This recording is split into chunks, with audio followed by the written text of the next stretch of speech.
की आजोबानंतर आता नातू राजकारणात येतोय, काय कारण आहे किंवा काय सांगाल आमच्यापेक्षा? कृषीमध्ये आपण उभे आहात, विकास केला असं म्हणतायत, त्या विकासाजवळ आम्ही निवडून येऊ किंवा आमचं काम बोलेल म्हणतात. तुम्ही प्रत्यक्ष फिरताय, कितपत विकास झाला असं वाटतं तुम्हाला?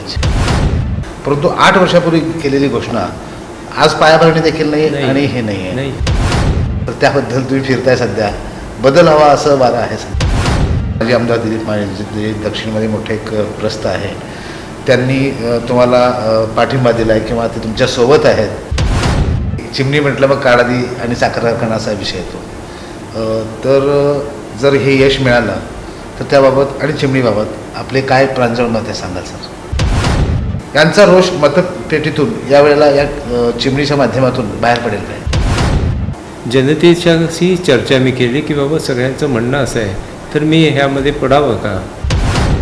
गेल्या 10 वर्षात यांनी विकासाचं तर काम सोडाच, पण जे चांगलं चाललं होतं तेही बंद पाडलं आणि जी आश्वासने दिलेली तीही कोणती पूर्तता झालेली दिसत नाही.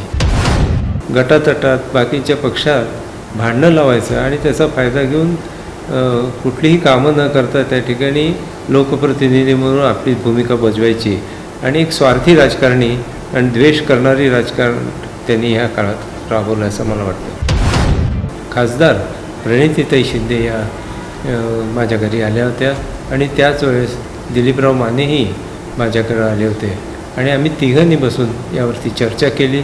ही चर्चा अतिशय म्हणजे कशा पद्धतीनं हे करायचं, कारण आमचं सगळ्यांचं टार्गेट हे भाजपला या ठिकाणाहून दूर करायचं होतं. लोकांमध्ये एक अतिशय एक आपल्या कुटुंबातला मुलगा, मी मागचा इतिहास सांगताना आप्पांना त्यांनी प्रेम दिलं होतं, तशाच पद्धतीचं प्रेम आज मला मिळतं आहे असं म्हणलं तर ते चुकीचं होणार नाही. अगदी बरोबर.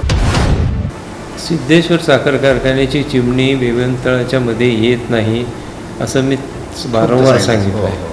कुठलीही कोर्टाची ऑर्डर आमची चिमणी पाडा अशा पद्धतीची नव्हती आणि नाही आहे. या लोकांनी फक्त याचं विमानतळाचं कारण सांगून त्या ठिकाणी आमची चिमणी पाडली. ज्यावेळेस चिमणी पडली त्याच वेळेस मी जाहीर केलं होतं की ह्या ज्यांनी मला त्रास दिला त्यांना यापासून तुम्ही तिकीटं तर देऊ नका आणि तिकीट दिलं तर त्यांच्या विरोधात आम्ही हे करू.